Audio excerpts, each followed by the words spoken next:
Hello and welcome to the NewsX Sunday Guardian Roundtable. As Prime Minister Modi's government finishes 2 years at the centre, we are here to take a look at his track record of governance. For this, I have a panel of experts. We have Dr. Sanjaya Baru, a former editor and political commentator. We have Samvit Patra, national spokesperson for the BJP.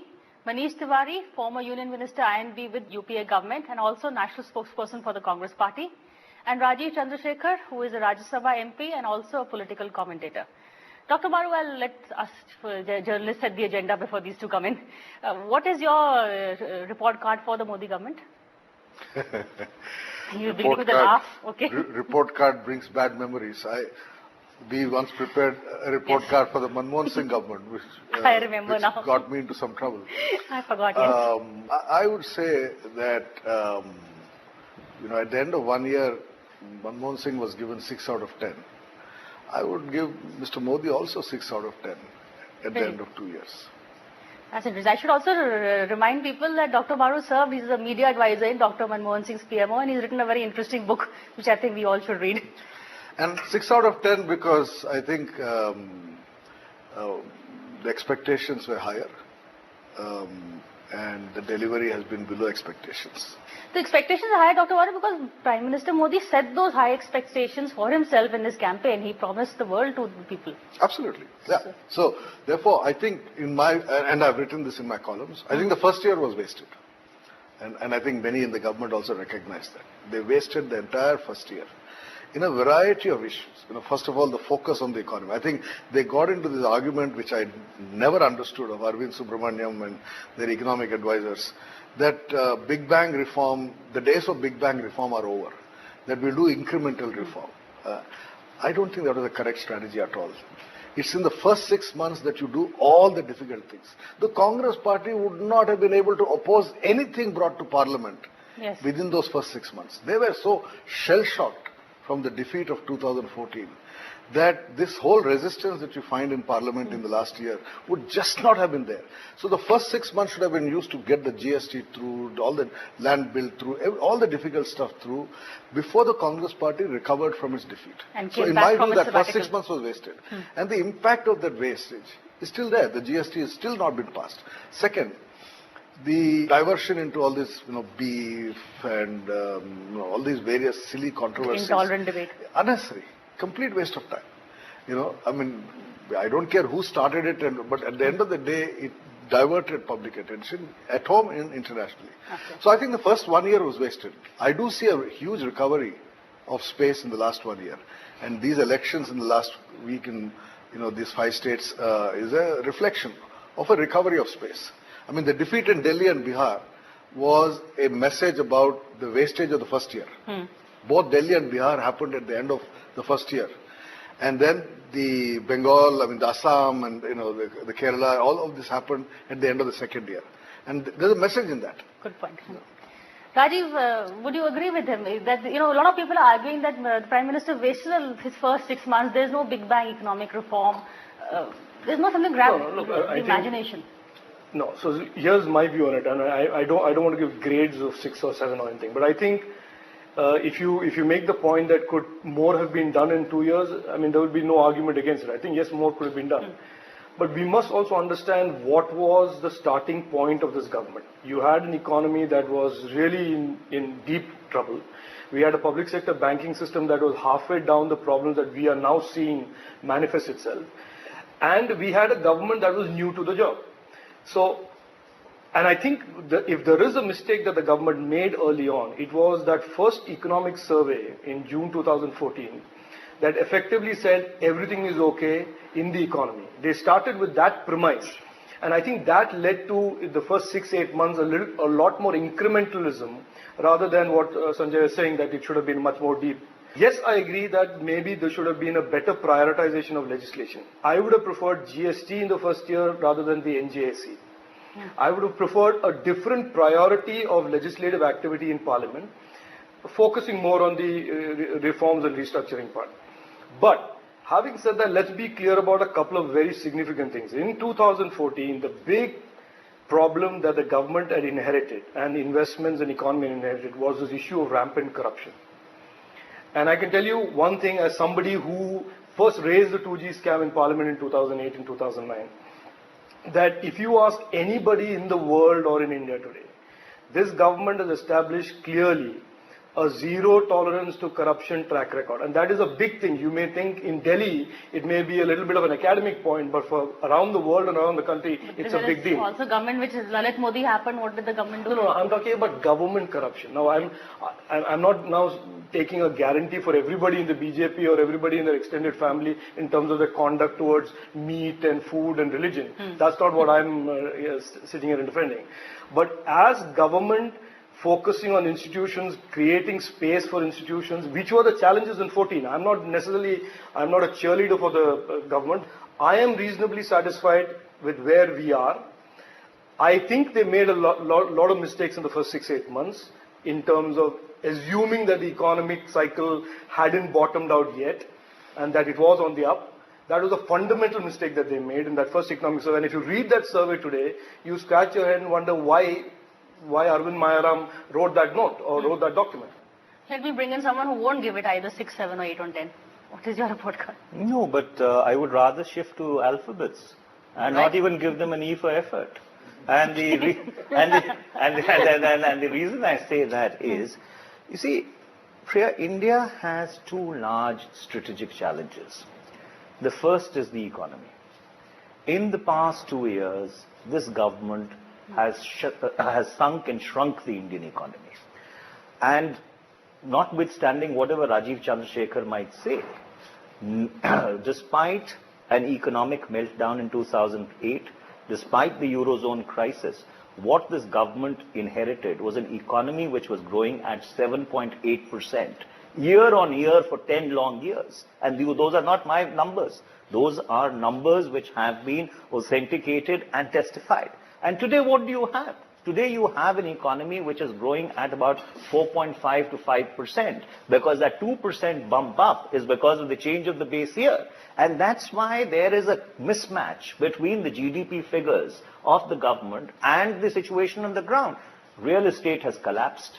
There is no employment creation which is taking place.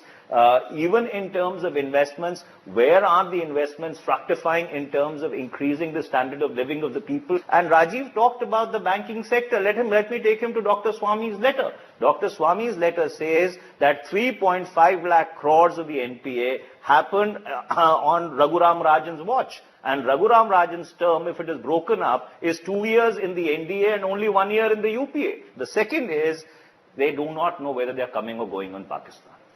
The one big foreign policy challenge which India has, which is Pakistan, they have completely and absolutely messed it up. The third thing is that they are the slayers of institutions. And I say that with a lot of responsibility. You came and demolished the Planning Commission. You replaced it with a 1.5-man act called the Niti Aayog. The term of the 12th plan is coming to an end next year. Nobody knows whether there is going to be a 13th plan or a 7-year plan or a 30-year plan. Who's going to formulate that plan? And number 4, the whole atmosphere of intolerance which they have created across this country. You see, this very tolerant this grand conspiracy that all the writers and intellectuals who returned awards were as a front runners of the Congress party. These are the guys who were most critical of the Congress party all throughout the time that we were ruling. And beginning with Tara Sehgal. The tolerant for 5 minutes, let him come in. I just want to make the point to Manish, a quick point, Samit. I think Manish is banking on the fact that people have forgotten 2011, 12, 13 and 14. I think he is trying a bit of a reinvention of what the economic situation was there. There was no 7.5% growth. We were in a current account crisis. We were in a fiscal crisis. Gross capital formation was at the lowest ever in a decade. There was investment moving out. The rupee had slid. If anybody today wants to make the point that those years were not economic distress years, they are calculating on the fact that people either didn't understand it or they were not around in India at that time. I was in Parliament and I can tell you the number of times we discussed this in Parliament. We were in a deep hole when the UPA government left office in 14. There are no two views on this, and anybody who's an economist or even somebody who understands or remembers those days will tell you. Do you agree with the deep hole? But Absolutely. No, I mean, there's no question that from 2012 to 2014, those last 2 years, or 11 in fact, but 12 certainly, was a disaster. And the author of that disaster, of course, is now sitting in the Rashtrapati Bhavan. Okay, that we forgot that part. That's a different story. That's another book which I hope you'll write. Oh, that's well known. Investment, what was that, retrospective taxation, etc. That killed investment. That's true. Let me begin by borrowing a word from Sanjaya Baruji's book yet again. I mean, the first change that happened in 2014 was that we saw the ouster of an accidental Prime Minister and we saw a well-meaning Prime Minister usher into the office. I personally, leave aside where I belong to the Bharatiya Janata Party, I'm the national spokesperson for that. But I personally believe one of the biggest achievement of this government, which would be in fact going down well with every citizen of this country, is na khaunga, na khane dunga. That declaration was, I think, one of the most important things that the Prime Minister needed to do, to stick to it, which he has done till now. Give you that, but what about the charges raised by just 14 lakh crore rupees was drained in the last 10 years, and this money belonged to the people of the country. So this is a very important achievement of Modi government. He has saved that. Second, he speaks about Pakistan and the flip-flops that we do. Who had in fact brought up the Sarmal Sheikh? In fact, no one was ready. Even Manish was not ready at that point of time to defend Manmohan. I'm sorry. You have got it absolutely wrong. You were probably one. I'm one you were the only one. I'm the only person who has said that. He has agreed. He's the only one. The Congress was not ready. The Congress may not be. Yes, and I hold. So he from his own mouth agrees. The Congress was not ready, but a good erudite lawyer was ready. Then you won't have had the fiasco that you've done now. Whereby you've got a serving guy arrested in Balochistan. Manish himself agrees to the fact that he was the only one who was protecting the then Prime Minister. Even the Congress was not standing behind Sarmal That's the Sheikh. big fight that's been written Secondly, only about 3 days ago, we come to know of the fact that on 25th of May 2010, 25 dreaded terrorists were released from various jails across India as a goodwill gesture, including the man who masterminded Pathankot attack, Shahid Latif. Now the Prime Minister, then Mr. Manmohan Singh, after 26/11 Mumbai attack in 2008, comes out and says that no business as usual. And then you have a goodwill gesture where you release 25 dreaded terrorists. What about your goodwill gesture for allowing a SIT team to come in? See, that is not a goodwill gesture. That is a strategy, that's the tactic by which NIA would also go and question Masood Azhar there in Pakistan. Well, yes, I would say that our intentions are well-meaning. We have not committed blunders. Yes, wait for a while till they bear fruits. Let's not shout it now and say that, well, we want to see the fruits even today. No, it's not possible that way. Thirdly, he was saying slaying institutions, that we were the ones who were slaying institutions. Who have murdered institutions? As far as institution is concerned, leave aside emergency days, come to the Ishrat Jahan case now. CBI being pitted against Intelligence Bureau. For the first time in this country, the intelligence agencies were being pitted against each other. We can never imagine doing this in the country. And lastly, the intolerance debate. And I'll end it with the rhetoric saying that, well, I had the opportunity to talk to our minister, Minority Affairs Minister, Mukhtar ji. Mukhtar ji was saying that during this intolerance debate, if you remember, the African nations had conglomerated in India for the African Union meeting. The Prime Minister addressed them. The Egypt's president was in a hotel nearby where we are shooting. And in fact, he was watching the Indian television channels and he suddenly says to his peers, please go and look out, I think India is burning. That was the kind of fear-mongering that these people had done. Okay, we're going to take a quick break. I'll let Manish come back and have his rebuttal, but a quick break before that. Hello and welcome back to the NewsX Sunday Guardian Roundtable. Dr. Baru, you heard all the arguments about the economy, that they inherited a bad economy. That's why they couldn't do a big bang reform. He's saying the intolerance debate has been hyped out of proportion. So what do you make out of all this? Well, on the economy, I used to hear this argument that they did not understand how seriously bad the economy was. And my only reply is, what happened in 91? Narasimha Rao became Prime Minister out of the blue. He did not even think he was going to become Prime Minister. Unlike Modi, who came to offer the blueprint. Unlike Mr. Modi, who was planning to become Prime Minister, right? And within 1 month, it's the messaging. It's taking opportunity, when it's staring in your face. Which is why I've been a critic of the first year of this government, that they wasted the first 6 months. To say that we did not know how seriously bad things were is no answer. I mean, there are enough people in Delhi who were aware of what was wrong, and it was a matter of consulting them, talking to them. I think even the outreach was very limited in the first year, listening to what others have to tell you. So I do believe that the first year of this government was wasted. But I also think that in the second year they've recovered ground. And certainly many of their ministers are now far more adept. the government has recovered ground, which is why we are seeing what we are seeing. On the issue of intolerance, etc., frankly, I think that was exaggerated.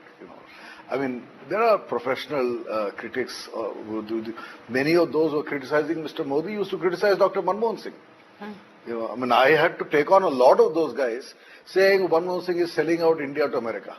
Yes. When the nuclear deal was being done. I think the only difference was that, again, this government did not know how to get on top of the situation as far as messaging was concerned. Yes, which is very ironic considering he's a master communicator. Priya, may I just answer a couple of things which Sambit had raised? You see, first of all, the point that Rajiv Chandrasekhar made about the economy. The great economic meltdown in 2008 was the single biggest economic disaster after the Great Depression of the 1930s. You look at 2009, 2010, 2011, the economy of India grows at 9%, 9.5%, and again 9%. Number two, Sambit talked about corruption. What about the corruption of Vasundhara Raje Scindia and Lalit Modi? What about the corruption of Shivraj Singh Chauhan in the Vyapam scam? What about the PDS scam in Chhattisgarh? What about this government abetting Vijay Mallya to flee this country? So therefore,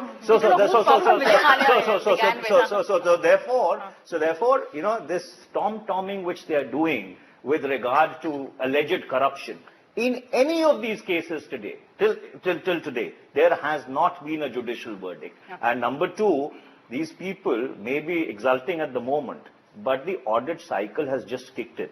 You wait another 6 months and you see the skeletons tumbling out of the cupboard. Quick rebuttal, then I'll go back to you. First, Vijay Mallya is a talked person nowadays, and the oft-made accusation that we allow him to flee the country. Let me correct you, Manish. You are a lawyer. There's a Salkhan Singh case in Delhi High Court which went to the Supreme. There's a case from Supreme Court also that you cannot issue an LOC until and unless there are non-bailable warrants. Secondly, Vijay Mallya, just go to 2013 on the floor of the Parliament. Mr. Manmohan Singh, the then Prime Minister himself, says we have to save Kingfisher, despite the fact that by 2010, 2012, everything was clear about Kingfisher, that Kingfisher was nosediving.